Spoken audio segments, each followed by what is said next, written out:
The body count is rising in West Africa. The scourge from Ebola shows no signs of stopping. The fear and mistrust took a violent turn in Liberia's capital, Monrovia. An angry crowd, many of them armed with clubs, raided an Ebola isolation ward in the city's largest slum. It's a process that usually takes years, but in the race to beat the Ebola epidemic, doctors and scientists are speeding up efforts to create a vaccine against the virus in a matter of months. The African countries cried out to the global community to come to the aid of Africa in fighting Ebola.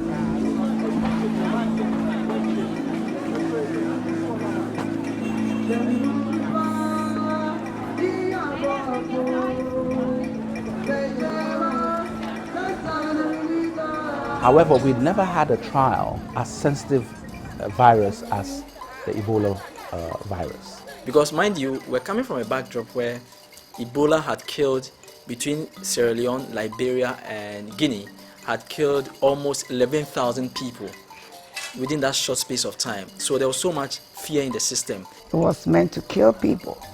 That was the news going around. What were you going to use as the vaccine? Is it an Ebola vaccine or is it another vaccine? What is it? What is the component of the vaccine you're going to use? People felt like this thing was being done undercover. Why Ghana? Wouldn't it involve bringing the virus to Ghana before you start? They didn't know the difference between the virus and the vaccine.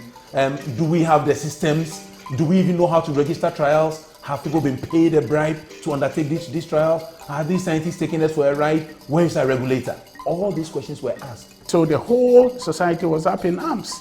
It wasn't a case of the laboratories or the ability to go about the test. It had to do with the issue of fear. The media broke it as, guess what we've discovered?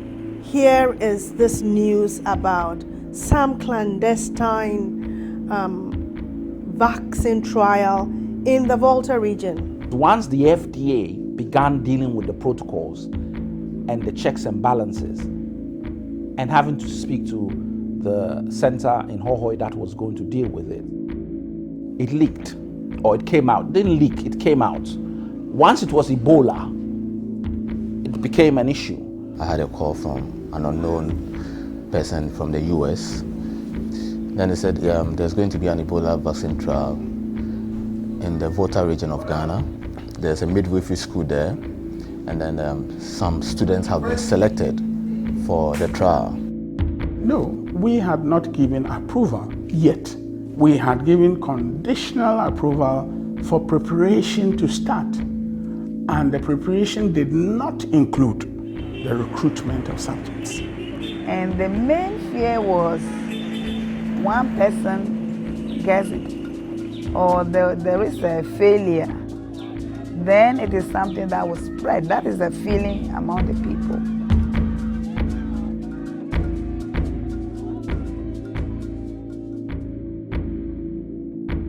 TGIN needs to be highlighted in this trial. They were the first to issue a statement. I'm a victim of vaccine injury. I wanted the government to listen. I saw from Star FM Online, a local radio station, reporting that a midwifery school in the Volta region is about to go through this exercise. I realized that if we go a bit diplomatic, nobody will listen.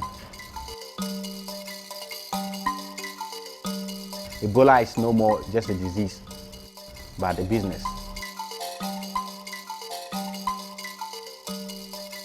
When I did the write-up, a strong group in the Volta region came out with a press release that they can't sit for the people to be used as guinea pigs.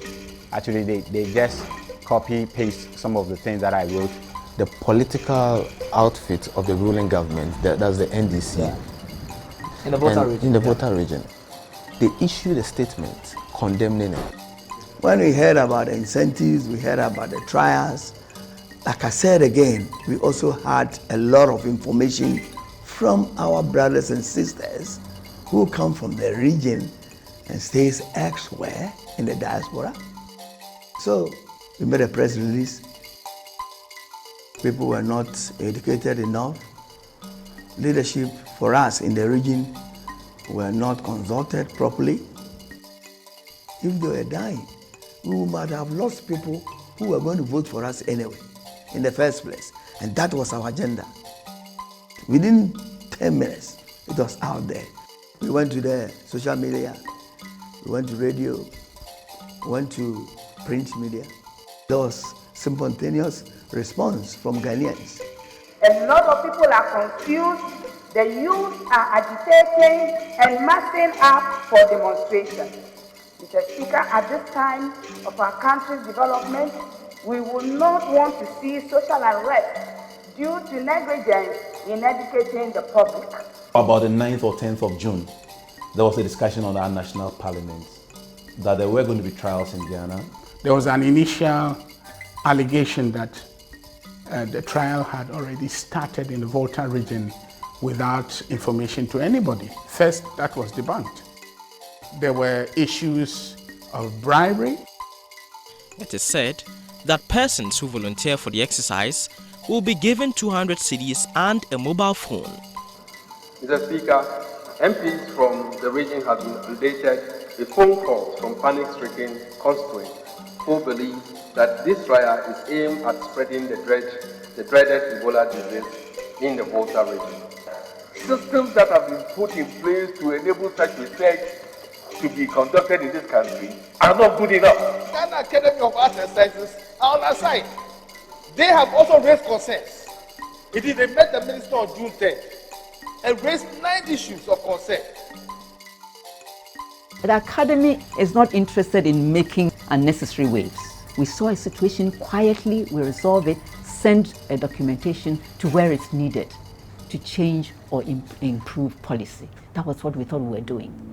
GAS, their concerns were the seed. They had petitioned the minister, they had petitioned some other members of government. Concerns were not addressed about the safety issues and surrogate markers of immunity, of efficacy to whatever vaccine that you are going to develop.